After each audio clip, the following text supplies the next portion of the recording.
বিএনপির চেয়ারপারসন খালেদা জিয়া ৬ মে ঢাকায় এলে তাকে পথে পথে অভ্যর্থনা জানাবেন দলীয় নেতাকর্মীরা।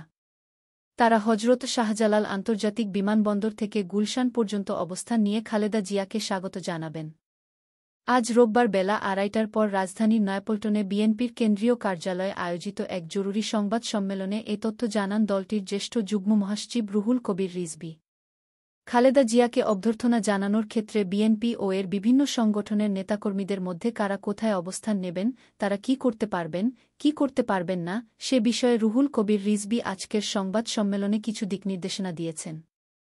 বিএনপির জ্যেষ্ঠ যুগ্ম মহাসচিব বলেন, যুক্তরাজ্যে চিকিৎসা শেষে আগামীকাল ৫ মে সোমবার দেশে ফেরার কথা ছিল খালেদা জিয়ার।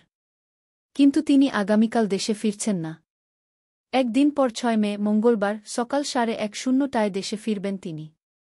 দেশে ফিরলে তাকে অভ্যর্থনা জানাবেন বিএনপি ও এর বিভিন্ন সংগঠনের নেতাকর্মীরা। রুহুল কবির রিজভীর নির্দেশনা অনুযায়ী ঢাকা মহানগর উত্তর বিএনপি অবস্থান করবে বিমানবন্দর থেকে লো মেরিডিয়ান হোটেল পর্যন্ত। ছাত্রদল অবস্থান করবে লো মেরিডিয়ান হোটেল থেকে খিলক্ষেত পর্যন্ত। যুবদল অবস্থান করবে খিলক্ষেত থেকে হোটেল ড্যাডিসন পর্যন্ত। ঢাকা মহানগর দক্ষিণ বিএনপি অবস্থান করবে হোটেল ড্যাডিসন থেকে আর্মি স্টেডিয়াম পর্যন্ত। স্বেচ্ছাসেবক দল অবস্থান করবে আর্মি স্টেডিয়াম থেকে বনানী কবরস্থান পর্যন্ত। কৃষক দল অবস্থান করবে বনানী কবরস্থান থেকে কাকলী মোড় পর্যন্ত। শ্রমিক দল অবস্থান করবে কাকলী মোড় থেকে বনানীর শেরাটন হোটেল পর্যন্ত। ওলামা দল, তাঁতিদল, জাসাস, মৎস্যজীবী দল অবস্থান করবে শেরাটন হোটেল থেকে বনানী কাঁচাবাজার পর্যন্ত। মুক্তিযোদ্ধা দলসহ সব পেশাজীবী সংগঠন অবস্থান করবে বনানী কাঁচাবাজার থেকে গুলশান ২ পর্যন্ত। মহিলা দল অবস্থান করবে গুলশান ২ নম্বর গোলচত্বর থেকে গুলশান অ্যাভিনিউ রোড পর্যন্ত। বিএনপির জাতীয় নির্বাহী কমিটির সদস্যরা গুলশান ২ নম্বর গোলচত্বর থেকে গুলশান অ্যাভিনিউ রোড পর্যন্ত অবস্থান করবেন।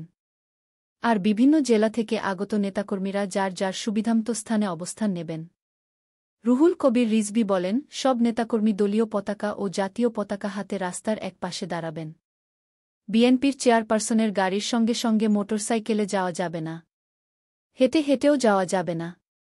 এছাড়া বিমানবন্দর ও বিএনপির চেয়ারপারসনের বাসভবনে কেউ প্রবেশ করতে পারবেন না।